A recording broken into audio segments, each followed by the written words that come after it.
Next கொஞ்சம் டிஃப்ரெண்ட்டான சம்மு நம்மளுடைய புக் பேக்கில் இருக்கிற first question. Solve the following ப்ராப்ளம்ஸில் first question, lemon juice has the pH 2. அவங்களே pH கொடுத்துட்டாங்க, pH வேல்யூ வந்து 2ன்னு கொடுத்துட்டாங்க.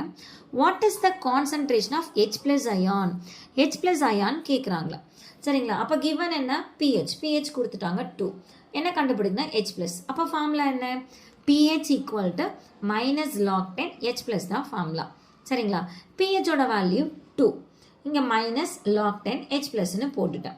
இப்போ இந்த மைனஸ் இந்த பக்கம் போயிடும். அப்போ log 10 H plus equal to minus 2. ஆக்சுவலாக அவங்களே லாக் கொடுத்துட்டாங்க. அப்போ நம்ம என்ன கண்டுபிடிக்கணும்? அதுக்கு ஆப்போசிட்டாக ஆன்டி லாக் கண்டுபிடிக்கணும். ஆன்டி லாக் கண்டுபிடிக்கிறதுக்கு நமக்கு ஃபார்முலாஸ் இருக்குது. இப்போ லாக்னு எடுத்துக்கிட்டிங்கன்னா இது லாக் பேஸ் பீன் போட்டிருக்கிறது பேஸு, இது வேல்யூ எக்ஸ். அப்போ இங்கே நமக்கு கிடைக்கிறது ஏன்னு எடுத்துக்கிறோம். சப்போஸ் அது ஆன்டி லாகாக இருந்துச்சுன்னா எக்ஸ் ஈக்குவல்ட்டு நம்ம கண்டுபிடிக்கிறது இந்த எக்ஸ் தான். அப்போ எக்ஸ் இஸ் ஈக்குவல்ட்டு இந்த பேஸில் இருக்க பி பவர் ஆஃப் ஏ வந்துடும். அதே மாதிரி தான் இங்கேயும் ஆன்டி லாக் ஆஃப், அப்போ H ப்ளஸ் கண்டுபிடிக்கும் போது இந்த 10 இங்கே வந்துடும். அதுக்கு பவர் என்ன போய்டும்னா -2 போயிடும். So H plus equal to 10 to the power of -2. இதை இன்னும் எப்படி எழுதலாம்னா 1 × 10 பவர் -2ன்னு எழுதலாம். தேங்க்யூ.